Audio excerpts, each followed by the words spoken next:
things move very fast, especially either it's real life and it's moving fast because it's verite. Then you don't have you have a much smaller crew, but things are happening. Or it's a more controlled set where you're filming big recreations or something and it moves fast because it's expensive. So everything has to happen quickly. You got to be calm and composed and keep your vision and remind, keep it in the center of your brain and be able to communicate it clearly.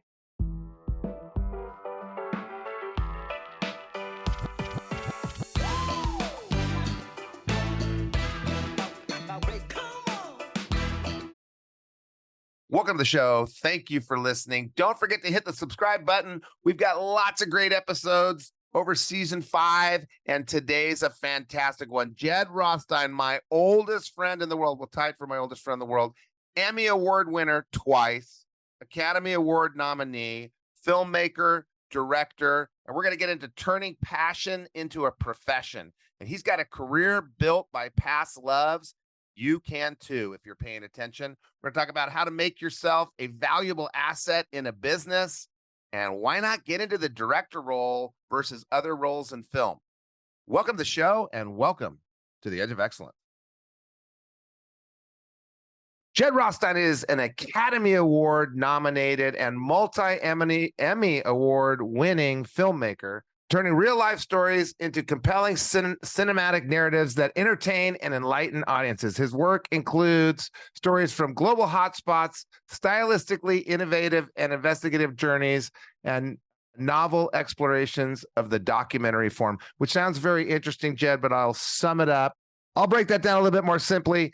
Jed is tied as my oldest friend with this guy, Matt File, who's one of the attorneys that chased down all the Madoff money, and I got to do a podcast with Matt in it. He's one of the greatest men that I have ever met, and he has a wonderful resume, but as I've mentioned in a couple of these podcasts, nowadays everybody's concerned about resumes and accomplishment, and look at me, and it didn't used to be that way. It used to be people were focused on community values and who they were more than what they are, and who Jed is one of the most loving, caring, focused, hardest working, best friends that anybody could have. And Jed, I really appreciate you coming on the show and sharing your insight for those people that may want to become directors, producers, movie makers, and one day sit at the Oscars waiting to hopefully get an award. Thank you for coming on the show. Well, thanks for having me, Matthew, and thanks for the kind introduction. Well, before we get deep into what it means to be a filmmaker and how you sort your passion into a career, which I saw Jed do from anthropology to documentary filmmaking, and adjusting your career, which I've heard about him doing because he was in dangerous places, and he has a wonderful, very accomplished wife and son, both very accomplished, and he wanted to make sure he wasn't going to get knocked off. Before we get into WeWork and Rudy and Killing in the Name of, I got to ask you the question I ask everybody. Jed Rothstein, what is your definition of excellence? My definition of excellence is doing whatever you're doing to the best of your ability and doing it in a way that it satisfactorily accomplishes the goals, and leaving no stone unturned in your efforts to shape, in my case, to shape every project to make it the best thing that I've ever done to that point. So it's about effort and perseverance and follow through and doing everything you can possibly do to accomplish your goals, using your ability and maybe finding new abilities. Yes. And really having only that mode. I mean, all the people who I admire, all of my mentors, and even people who I don't know, who I look up to in other fields of life, they have only one way of approaching what they do, which is to do it exceptionally well. There's no sort of 75% option. And in fact, I was just talking to my team about this on a project that I'm doing now. It's approaching everything you do with the understanding that you're going to make it the best thing that you've ever done to that point. Yeah. How you do one thing is how you do everything. And I've seen it. My daughter's interested in music. You invite us up to edit your film with you.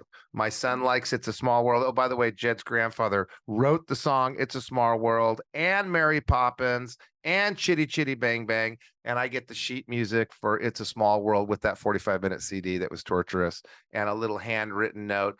Just how you are a friend is how you are a movie maker, is how you are a student. You don't go to Berkeley and Columbia if you're not working hard. And Jed and I aren't the smartest people in the world. It's about work in addition to smarts. But before we get into all that, Jed, and this is going to be the dangerous part, before we get into how do you win some Emmys, how do you get nominated for an Oscar, how do you set yourself up as an independent filmmaker with clients like Netflix, Showtime, CNN, Peacock, all the greats, we got to go back. We got to go way back to a very dangerous part of this conversation. Jed Rothstein, what were you like in high school? What was life like for you in high school? Did you find your path? How'd you find your path? I was into music. I was in a band. I had really long hair. I was a singer. I did well in school, especially in the topics I liked. I did well in history and English and humanities. Did pretty well in things like biology, less well in math. That was always a bit more of a struggle for me. But I tried to work pretty hard. I had a good time, as you remember. We had a good time together doing a lot of stuff. But I always did try to keep a serious focus on being present in, not just physically, but mentally present in my studies and in other things. I did Model UN. I liked that a lot. And tried to take that stuff seriously. My father always had a sort of agreement with me that as long as I did my job, which in his mind was my schoolwork, as long as I did that well, I had a lot of freedom. And if I started to slack off or not do my work well, then he constricted my life a bit. So I tried to stay on the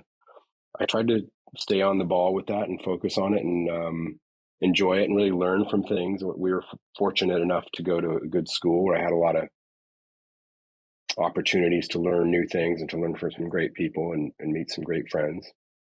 Yeah, strangely enough, and I lived at the same time as Jed and experienced many of the same experiences. I just never remember you being in a band. I never remember that at all.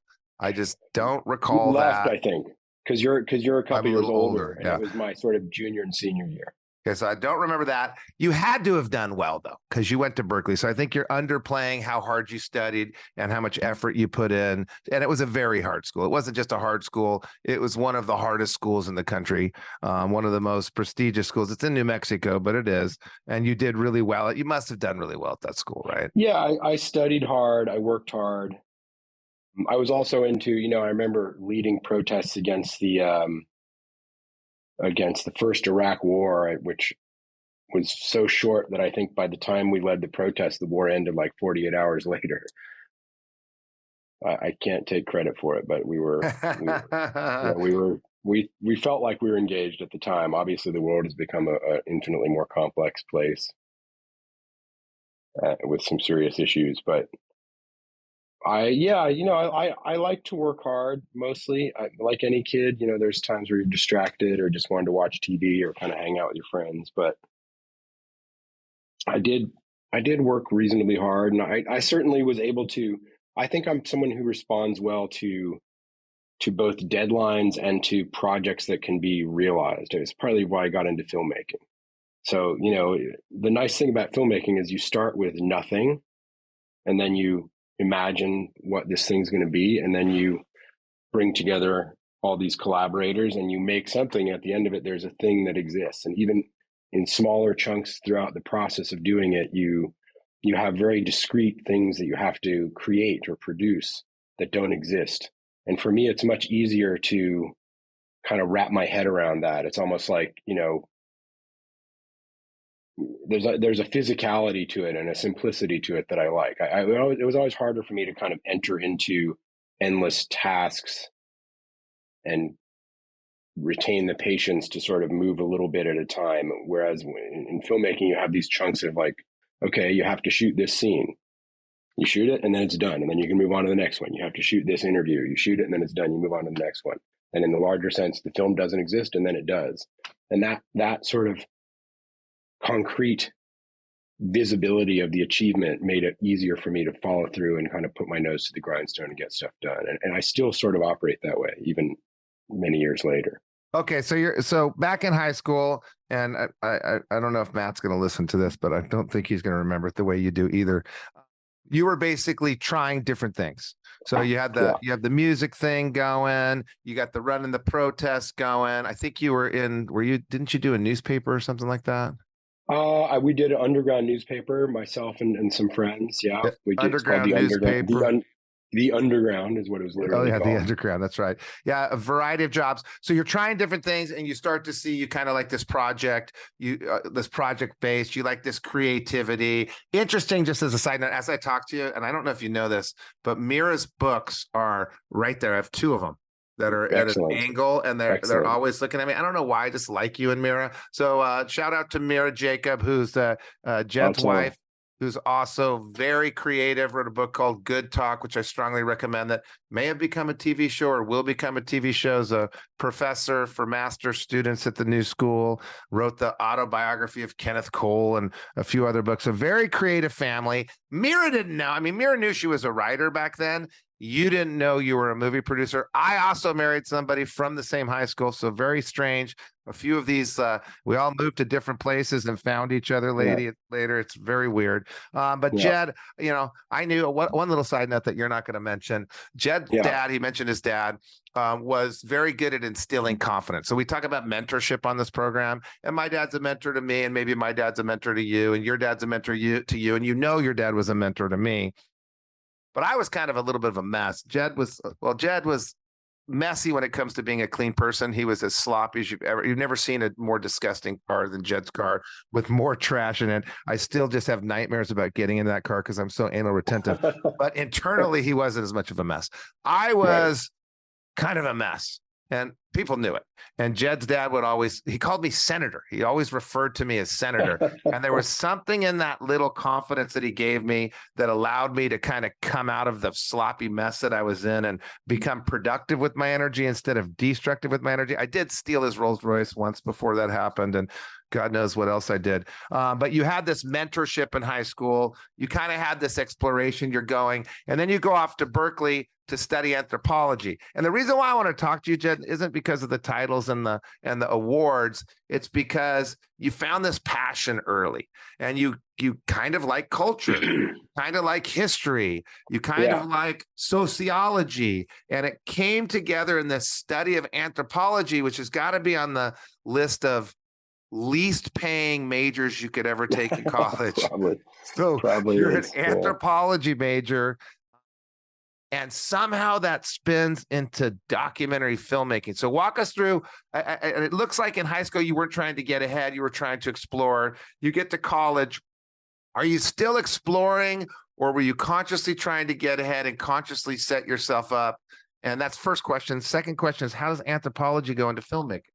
Well, I was always trying to, focus on, college was a great opportunity to immerse myself in this incredibly rich world of ideas and new people. I was very lucky to be able to go where I went, to Berkeley.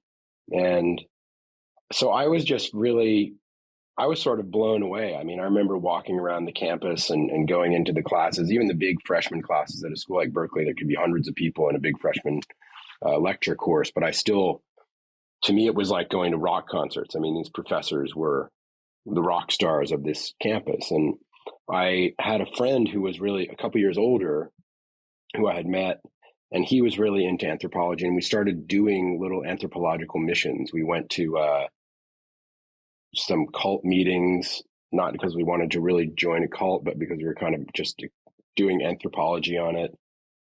And we did some other things that made me feel like anthropology was combined this idea of learning about people and how people interact with one another, which is sort of what you do in history, but also adding a sense of adventure and mission to it, and going into different groups, different subcultures. In the case of what we were doing, it was all pretty local, of people, and being able to sort of marvel at the human condition.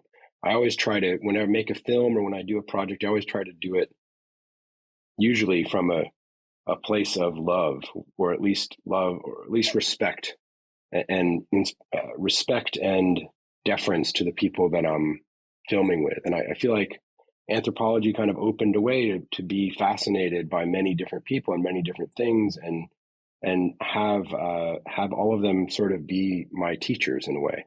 I have a good friend who reminds me sometimes. She always says that anyone can be your teacher, and she didn't tell this to me till I was probably 40. But when she said it, I thought, oh, this is really accurate, and this is how I've sort of approached so many things in my life. So I just enjoy the chance to understand what makes other people tick, and hopefully from that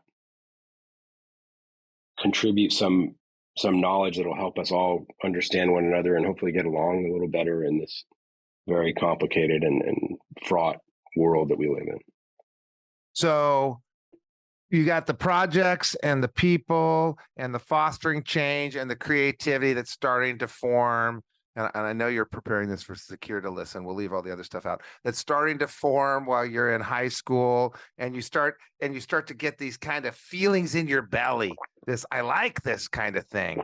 And then you go into college, and what I hear in college is it moves to diving in a little bit further than what everybody else does. It's a little cooler. Like you find these cool things to do. Like we're going to go see what it's like to join a cult. And I went to a religious revival once, and the healers, and just try these different things, get deeper, do more than everybody else. You're exploring, you're looking for the teacher, and then you're looking for what you can contribute and what you can spread. So I guess what you're saying is the career is built by past loves.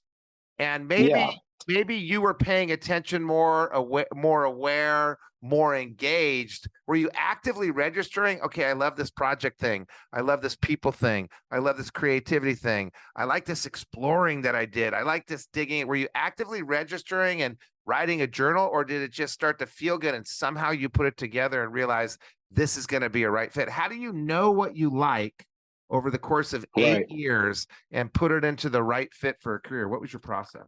Well, so one of the things I did is I would go every week. I think there was one day a week where I either had only one class or no classes or something, the way that college schedules work out. And I would go that day, I would go into San Francisco, and I would go to a different neighborhood and explore. And I would take photos, and I would keep a journal, and I would go to a cafe and write, and I would speak to people and kind of look around. And it was really fast. San Francisco is a beautiful city, and it has all these varied neighborhoods.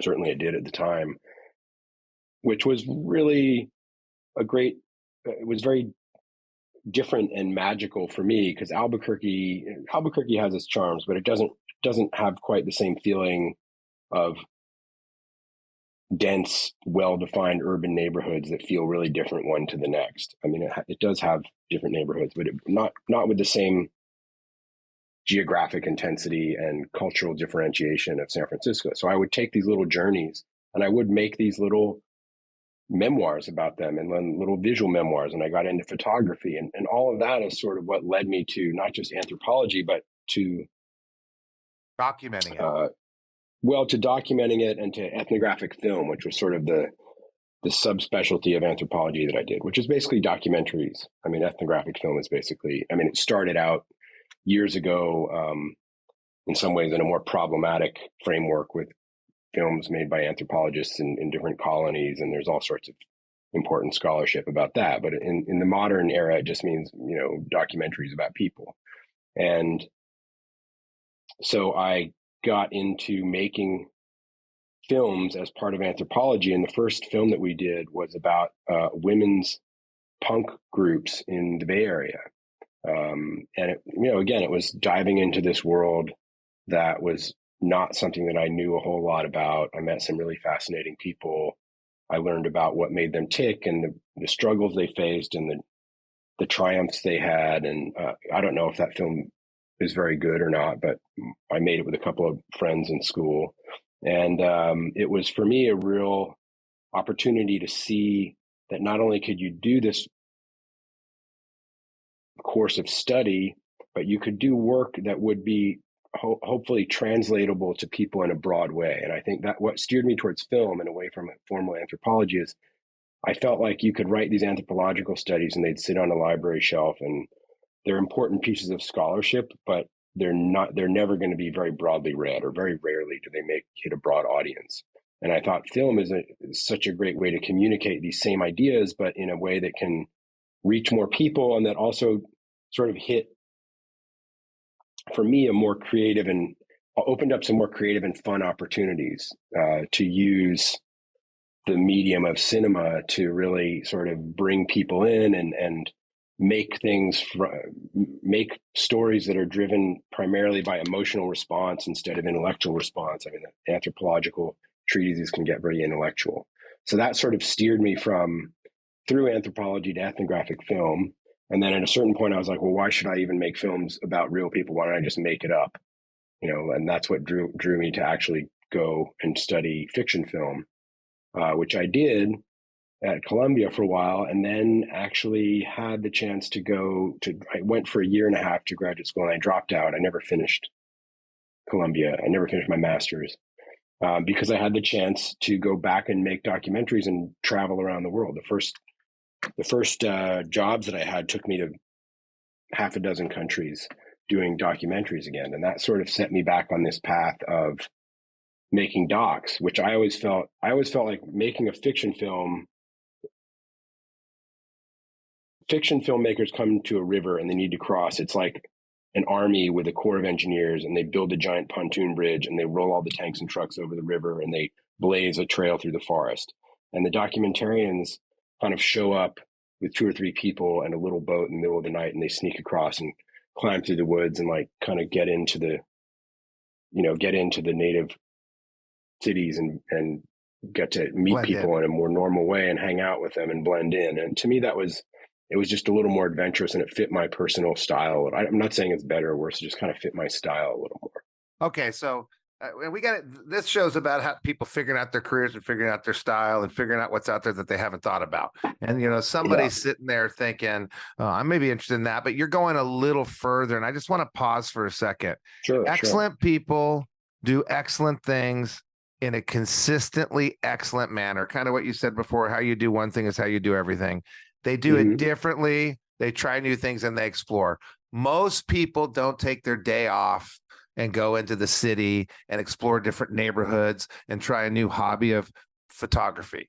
And then most people, if they do that, don't sit down and document what they were thinking. And most people don't journal. And most people don't write down what they're passionate about, what they're good at. So you can stop right now if you're driving in your car. You're going too fast anyway. Don't write anything down while you're driving. We don't want any accidents.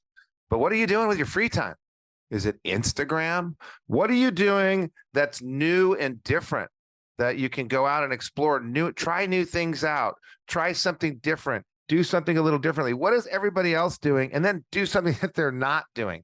Everybody was sitting at Berkeley, smoking weed, playing the bongo drums in this big circle that no longer exists. They built a big building on it. And Jed left and braved the BART and went and explored and found out, oh, I like this. And he knew that he might like it because he's studying anthropology. So he's like, okay, so if you're studying history, go to another country and dig deep, or you don't even need to. Go to an old town or an old building if you can't go to another country. If you're studying biology, go into the wilderness and see how you feel about mammals and reptiles. Yeah. So you're out there, it's that extra 10% that excellent people do. People leave at 90%. And what is the last 10%? You got to go figure it out. So before we get into Columbia, and we're going to get into what filmmakers do and how you do it and where the money comes from and all that. Sure. I got to ask, Zakir, Jed's got a son that lives in New York that at 13 years old is cruising around on the subway. And the kid started putting together events and publicizing the events and built an events business. And I think he's had three. I mean, he had a whole bunch of ideas. Maybe he's had 20 ideas, but he's actually created a revenue stream in at least 3 different revenue streams. He did create a couple of businesses. They did well. Event planning was one. One was called Pink Certified, which was the events business. He did promotions with local stores, and he ran a couple of basketball tournaments. And then and then he created. Oh, I was going to say. Then he did one called Brooklyn by Kids, which was sort of like a local TaskRabbit, where he and his buddy kind of coded this little app, which was very nice and simple. And you could go on and ask for a task to be done. It could be babysitting, it could be cleaning out a yard, it could be moving some furniture from here to there. And every customer was vetted to make sure that they weren't going to, kidnap kids, which was cool. Yeah. Yeah, it was a lot of in the community stuff. It was vetted. It was vetted. Yeah. Okay. They were all vetted. It was vetted, yeah. And that was great. And he did that for a while, and he ran those. And then this fall, when he started high school, this really pretty rigorous and fantastic public art school in New York, where he goes, the Fame School. It's called LaGuardia. Yeah, it's called the school from Fame, the movie Fame, right? Yes, it is the Fame School. Yeah. But my question is, we told him to cool off on those because he just has so much his school commitments. So that's even better. You told him to cool off on this. So he's now following this one artistic passion and getting his grades. So what do you do with it? I mean, this is pretty crazy, Jed. And I was there. I watched it all happen. Okay, Jed's going to Berkeley. Okay, Jed's going to Columbia. Oh, all of a sudden, Jed's making these movies. And then he would send me the movies in videotape form, which I didn't realize some of them I had the only copy of. And then he'd have to hound me to send them back. What do you do to make sure that he's aware and he's becoming conscious of, as you said before, what are your passions? What do you like? And then what are you doing to make sure that he's sitting down and reflecting and journaling and then diving deeper in new and interesting ways? Because he is doing it. Are you doing something to foster that? Or is it just a genetic thing and all my listeners should give up? I mean, I hope that that my wife and I are doing things to foster his growth. I believe we are, but he does have a lot of independent drive, and he put the businesses on ice, but he started a band, and he gets band gigs. He's a person who's very entrepreneurial. Yeah, I forgot about that too. He likes to put things together and put people together, and one of the things that we do for him, I think, or I know we do it, I think it helps him, I should say. I know that we're doing it, and I hope it's helpful, is sometimes he puts these things together, and like anything where you're putting a lot of teenagers together to do, like one time it was a basketball tournament, one time it was one of his band gigs that he had set up. They all started having sex. I don't know. That's a different podcast. But I'm just trying to make. I've never heard you so serious, so I'm trying to throw a little non-serious in there. Okay. What happens when you put teenagers together? They're not. I don't think they're having sex at the gigs, as far as I know. But they're teenagers, so they flake sometimes. And then a couple of times they flaked, the day before, the morning of, and he said, forget it. I'm just not going to do it. And Mira and I always sat him down and pressed him to say, look, you made this commitment. You're the leader of this. You got to follow through. You got to find some other people, or you got to get those people back, or you got to make some other arrangements. And maybe you have to stay up late or get up early to figure that out. But that's part of the deal. You can't just because they flake, you can't flake. And he really did kind of, with a little bit of prodding on our part, like stick to it, and persevere. And I think that's a really tough thing to learn. It's a really tough thing to learn. I still have to remind myself to persevere through tough times. And so I think we've taught him that, I hope, or we're in the process of still teaching it to him. And it seems to help him. Okay. So follow through, non-flaking, stick to itness. But I think probably it's a life of him seeing his parents, maybe, is what it was. Him seeing his parents, how they do one things, how they do everything, seeing Mira and her books. And I've been there before. I was there when Good Talk was being laid out on these giant sheets of paper, like these really big pieces of paper. And he was there too. They see how hard she's working, how hard working. So he knows hard work. He knows how you do one thing is how you do everything. He knows that your careers are built on past loves and you've been paying attention and you're engaged and you're aware. He knows that you guys have done it differently and tried new things. And that's got to be why he does it so differently and try new things. And I know he's his own genetic being. I know that. So I see your face changing and you're about to go, no, no, no, it's him. But I just wanted to check in. That was a tangent. So we're not even going to talk about it anymore. That was a tangent for those parents that listen to the show. What can they do to foster greatness and excellence in their kids? But let's go back to, well, you're through Columbia. You start making movies. You probably could have gotten a job at Disney since your grandpa wrote all the songs. You definitely unlikely, but yeah, you could have gotten a job at one of these other big film houses. But you start, and I remember one time you said, "Hey, this isn't the highest paying. I'm doing it because I love it." And I guarantee that love probably made you a little bit more money than I bet you if you were making horrible films that you knew nothing about, you would have never made any money. But you started chasing the passion. So we see how you actually, I'm going to start over. That's too wordy. I'm just going to start that whole section over. I didn't like any of it. Okay. No problem. So we're going to come out of Columbia, where you had these life experiences that you were paying attention to, that you're engaged with, and you're kind of moving into this making real films about real people already. Before, was it Rory Kennedy that plucked you out of Columbia? No, I mean, I did work with Rory. She was a great early mentor, but she didn't pluck me out of there. I kind of did a couple of other jobs and then came to work for her through a connection of a friend, basically. Or it was introduced to her through a friend and then started working there. So you're already kind of teetering on the, I want to make films about real things, real people. I'm an anthropologist. I'm fascinated by culture. Someone comes in and says, hey, why don't you come working now? And then you move into becoming a full-time director, no backup job, no backup anything. You're diving in with both feet. How does that happen? Because you hear the stories about the waiters, and how do you end up diving straight in professionally? So it's a little different than that, Matt. So I started as what's called an associate producer, which is a very important job on a documentary. You're kind of the person who, in my case, in these small independent outlets, sort of finds all the characters, secures the characters, makes the shoot happen, sets it all up. I had great mentors and great experience, and I did that for a number of projects. And then, of course, I had always wanted to direct, and I had done some directing in school.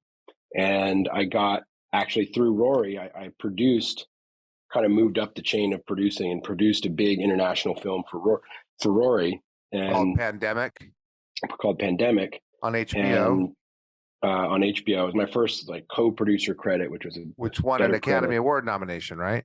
That one did not win an Academy Award nomination. I mean, it's a very nice film, but it didn't. I mean, it probably got some other awards, but by the way, I don't know if you noticed this. I know typically when we hang out, we're kind of on this peer basis and we're equals. In this show, it's my show. So if I say something that's not factual, I just have to go with it. Just go with it. So you won an Academy Award with Rory Kennedy for Pandemic. Keep going. Right. Okay. After that Academy Award, I decided the sky's the limit. No, then I wanted to direct. And so then I got the chance at Rory and Kennedy and Liz Garbus's company to direct my first project, which was about women with AIDS in the U.S. And it was very, it was a life-changing experience. I met some people who were really going through some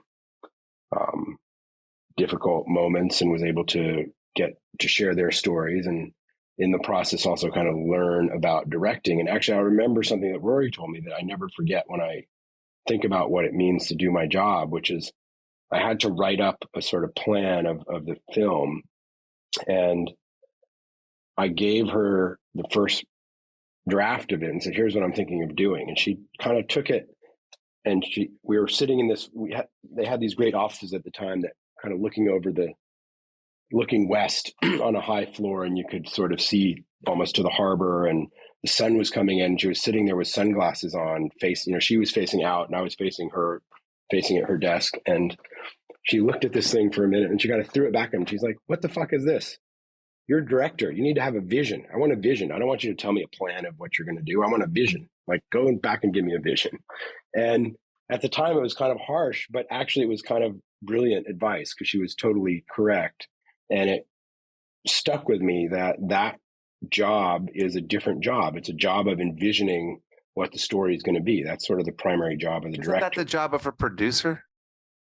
A producer certainly envisions stuff as well, but in terms of really the core crafting of, if you could imagine putting in your head a full visual movie of what's actually going to happen and what it's going to look like and sound like and feel like in granular detail, that's really the director's job. And your job is to come up with that and then figure out a way to work with your team to make it happen and to translate that vision to all of your collaborators, like cinematographers, the other producers that work on it, the composers when you get to that point, editors, actors if you're using actors or have reenactments in the case of documentaries. So the director's job is to hold that vision and keep twisting all these knobs on the machine and working with all these collaborators to make that thing a reality and to inspire the collaborators. A lot of it, the most fun part of my job is working with super creative people in their different roles who take my ideas and make them better in their own specific way. Yeah, I So part watched of it it is just happen. holding that. I watched it happen in the fine tuning of Rudy, working with the master, the sound and video master on the those guys are board, great. Yeah. and listening to these two go back and forth. Like, wait, did you hear that? And together, these just creative geniuses coming together and adjusting. And literally, there's hundreds of knobs and buttons to create. And the movie Rudy's on, is it on what? It's on Amazon Prime. Amazon Prime. Rudy, it's a musical documentary, and it's really wonderful. Go look it up on Amazon Prime. Rudy by Jed Rothstein. So you are working in your first job. You've got this mentorship, and you mentioned these mentors, and we mentioned your dad. How do you take someone that's trying hard to help you and giving you maybe harsh advice through sunglasses, and probably has quite a few Jeds running around, and get that mentor to help you go to the next level? What did you do with Rory Kennedy? And the only reason I know her name is because I'm related to her distantly, since I'm also a Kennedy. I just don't get I just don't get the checks. And you have a daughter named Kennedy, so yeah, because my grandfather's name was Edward Kennedy. Did you know my grandfather's name was Edward Kennedy? Coincidentally, we're all from Ireland. They just came to America. My family stayed there. I did not know that. So how do you go? I didn't know you were in a band. How do you go from this mentee, production associate producer, to director? What did you do to get the attention of the mentor, to get them to have a vision and a belief in you? Well, two things. One is I understood, and I definitely got this from my dad, that there's times that you have to be assertive, and you got to play every situation differently, but you certainly have to sort of be assertive and grasp for what you want and make it known that you want it, and be aware of opportunities that come up within whatever business you're in, and jump for them. You have to sometimes you have to take it upon yourself to make your own weather in a system. And so part of it's being, aggressive is a harder sounding word, but certainly assertive. Okay, you know what? You know when it's aggressive? Yeah. It's aggressive when you're no good. It's assertive when you're good.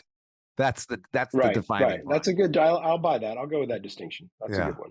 So, but then the specific way that it worked out for me is I had been, from high school and college, I had good teachers, and I was pretty good at writing. I was a good writer. I could write stories. I could write treatments, which are basically the prose story of what a documentary is going to be.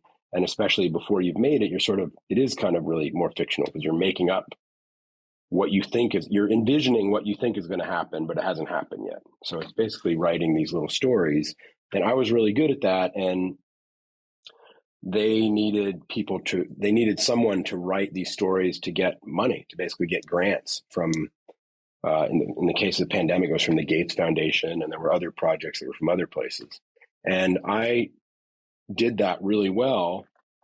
And those grants that I wrote succeeded in getting a lot of money for those films. And so for them, I made myself very useful, because not everybody can, a lot of people can write, not that many people can write something well enough to really raise millions of dollars off it.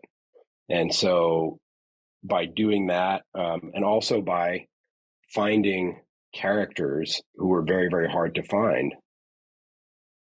I made myself, pretty valuable to them. And so when these projects that I was working on were done and other opportunities were coming down the pipe, I let it be known that I wanted to direct, and they had a small project that they were willing to take a chance on me with.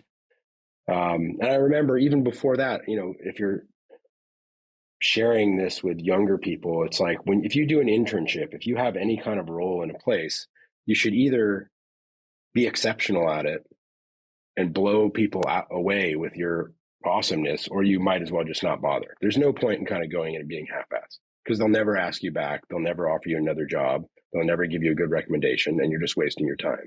So whenever I had these early internships, I can trace all my jobs back to the first internship I ever had, because I just, I took it very seriously.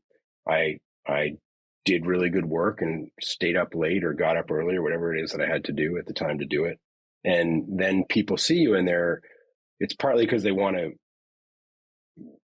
work with you because you're helping them, and it's partly because you're making yourself indispensable. And in these, film is not different than any other job. It's right. You need good people all throughout an organization. So if they recognize that in you, they want to cultivate that. It's partly out of goodwill, and it's also partly out of kind of a selfishness of wanting the organization to be better. So if you're paying attention, you make yourself valuable.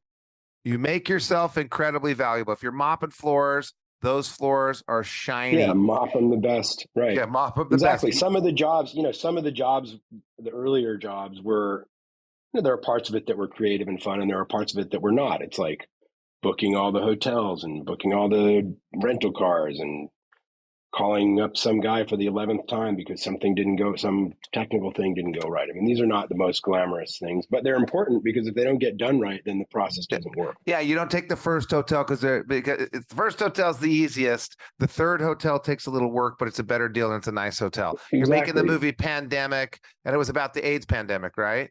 Correct. Yeah. And you're the associate producer, which I know you weren't, but if you were, and you're finding characters, it's not, any character would be good, but you go the extra mile to find the great ones, and you don't you don't turn over one stone and stop. You turn over many stones. So those people that are mentoring you and working with you understand that how you do one thing is how you do everything, that you don't just do 75%, like Jed says. Everything goes 100%. You make yourself so valuable that they don't want to let you go. And then assertively, not arrogantly, you can ask for what you want. And Jed already knew he kind of wanted to do this director thing because he tried out stuff. And we already covered that. Get off your couch. Quit watching football. Why are you watching football? You're not on the team. You don't even live in the city anymore. Go out and explore and do something.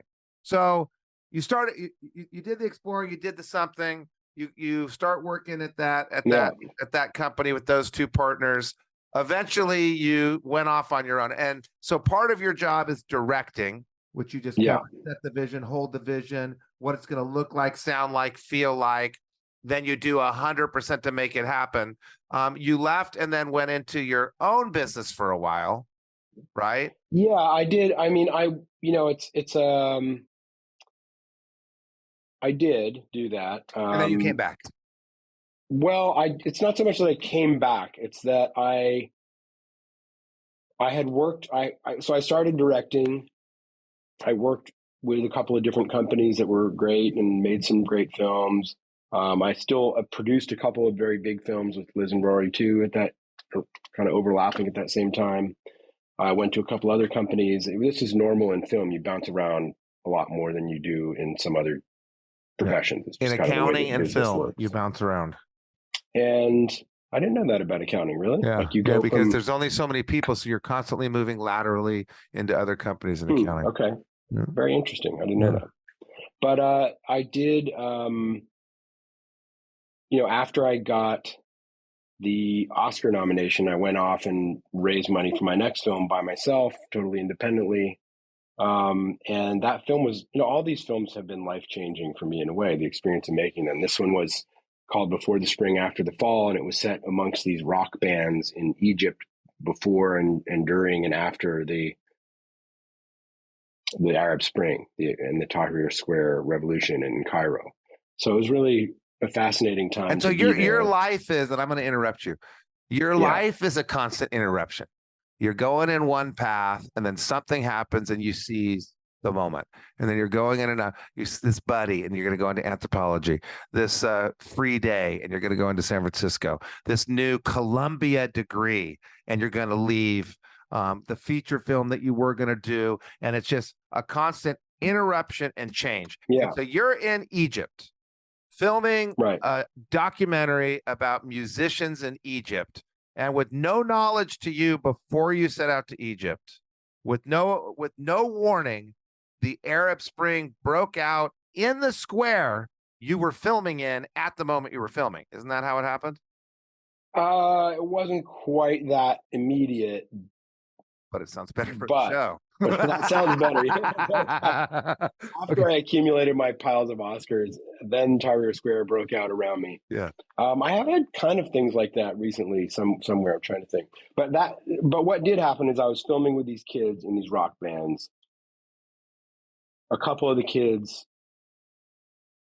parents were politicians, opposition politicians, and they were deeply involved in what was going on in the square. And so I had already started filming with them, the revolution started, and I went back out there, and then came back and forth. Actually, some of this was happening during the time when the Oscars were going on, and I missed part. I didn't miss the ceremony, but I missed like part of the pre-ceremony things, that other events that happened earlier in that month, because I was in Cairo, and I had this other project I was supposed to deliver for MTV. I mean, I had a lot of stuff going on at that time. It was pretty crazy, but that film was, it's a film I'm proud of.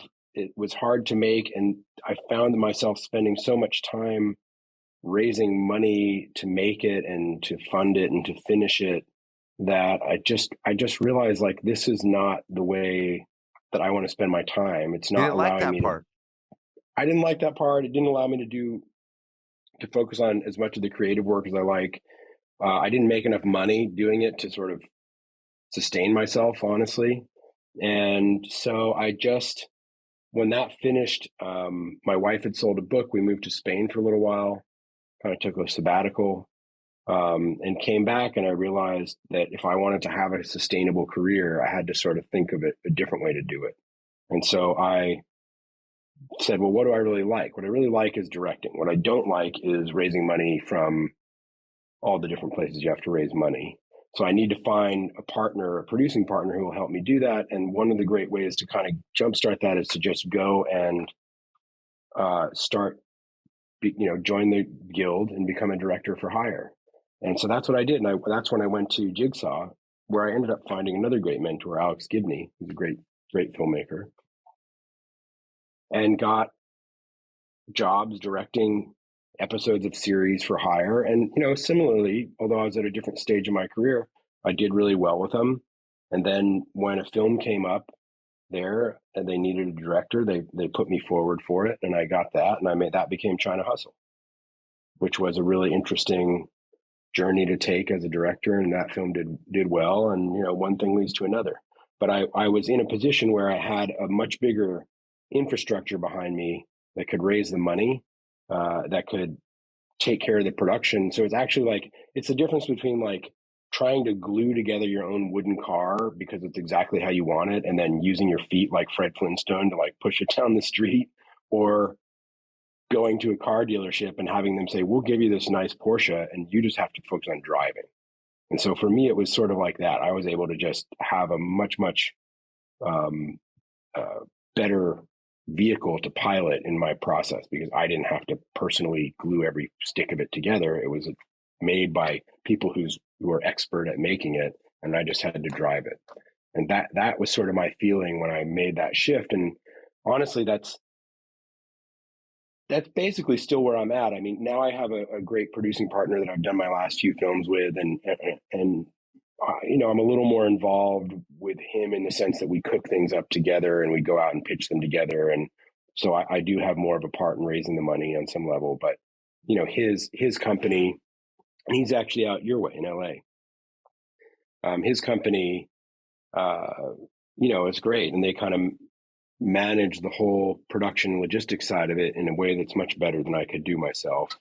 And I can maintain my own little infrastructure here in New York. I have a small office with some other filmmakers, and it's a great spot for me. And it's a 15-minute walk from my house, and I come here and make my movies, and I have my core team around me. I get to collaborate with great people.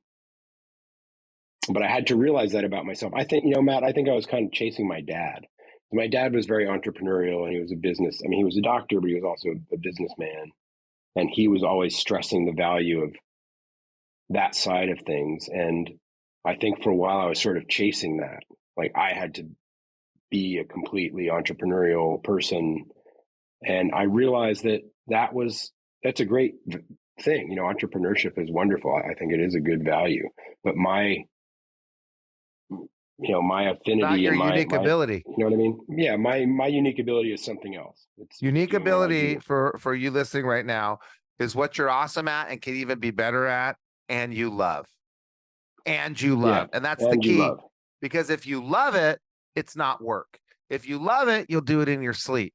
If you love it, it doesn't matter. Like, you hang out with people and you're doing it all the time, so you're naturally going to be better. So you have to develop a pedigree to get anybody to take you seriously, and that comes from accomplishments. And then you specialize. If you do that, if you don't have the pedigree yet, you got to try everything. Then you get to specialize and focus on what you're awesome at and you love, your unique ability. I do just want to just flag that again.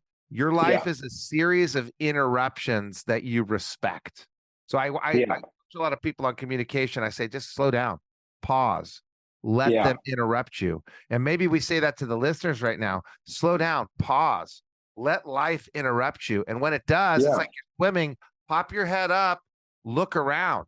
Maybe there's something better there for you to focus on that's more tied to what you want to specialize in, more tied to what you can go that extra 10% and go to 100% on. You mentioned a bunch of movies, The China Hustle, which Forbes called the most important film of 2018. Interesting film. That where do they find The China Hustle?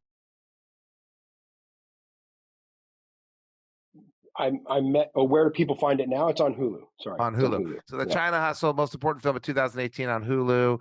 Before the Spring, After the Fall, we talked about, which broke out in Egypt. The Oscar that Jed was missing the ceremony for. The film's called Killing in the Name. And that's a very interesting story following a victim of an Al-Qaeda terrorist attack who happened to be Muslim into the training camps of the terrorists that blew up his wedding and killed many members of his family while being a Jewish American, as Jed is. And we won't get into the story, the life threats and things like that. But I mean, Jed's going deep into dangerous places and faraway lands, terrorist camps in Indonesia. And so his wife says, okay, time to come home, sweetie pie. We have a baby. And now it's shifted a little bit. Now we've got Rudy and all sorts of shows. What exactly does a director do? Someone listening right now, maybe I want to be a director. What exactly? You've got the vision. Right. Well, you have to envision it at the start. And then you have to gather a team of really creative people around you, cinematographers, creative producers, editors, composers, all sorts of people who have really important roles in the film. And then when you're out in the field, you have to direct the filming. So it depends on the type of film. Some of them are verite films, so that's following action that's unfolding in front of you. Some of them are more structured, like interviews and set pieces. Sometimes you have pretty significant recreation elements that are basically like making a little independent fiction film. You're just setting up scenes, and you have set designers and art directors and a lot of crew and a lot of equipment, and you're actors, and you're just directing the actors. So it can be all of those things.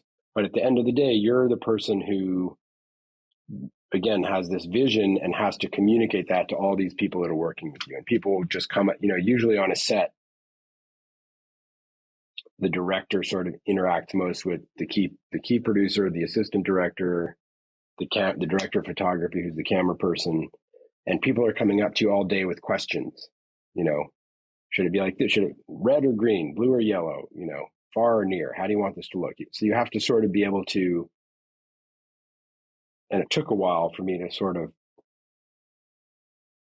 make myself comfortable in that and calm and not sort of freaking out when people are asking you 100 questions at once and things move very fast, especially either it's real life and it's moving fast because it's verite, then you have a much smaller crew, but things are happening, or it's a more controlled set where you're filming big recreations or something and it moves fast because it's expensive.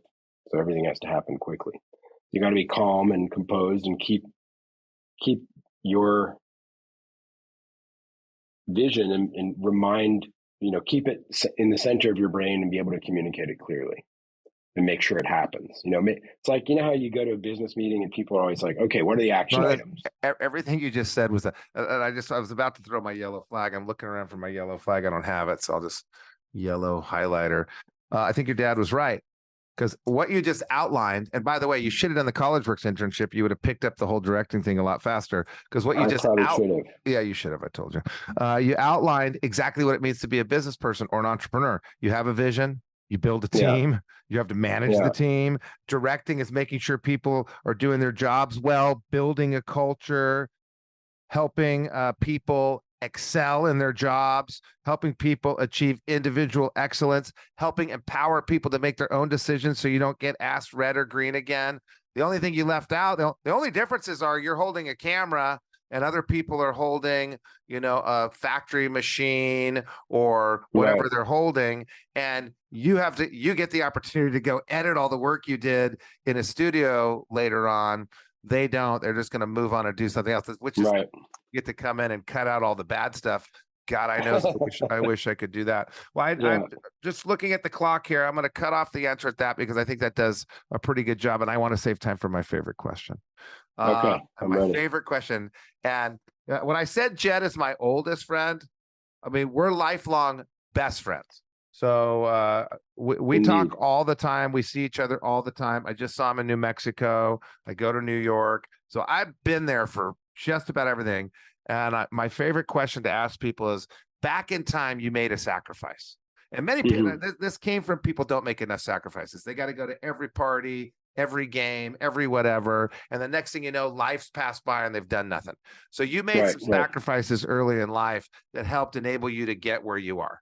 And you mentioned one of them. You went one path and decided you didn't want to do the feature film thing and left business school. That's probably a sacrifice. Film school. Yeah. That's probably a sacrifice you're really happy you made. What's a bigger sacrifice you made when you look back? And at the time it was a sacrifice. You look back and you say, thank goodness I did that.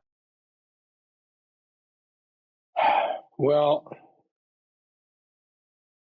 I think it was this, this one film when I was producing the pandemic with Rory, and I had to go out and find these characters. And I met this one young woman named Lek in Thailand, and she was dying of AIDS and she was dying of tuberculosis, which is a horrific disease.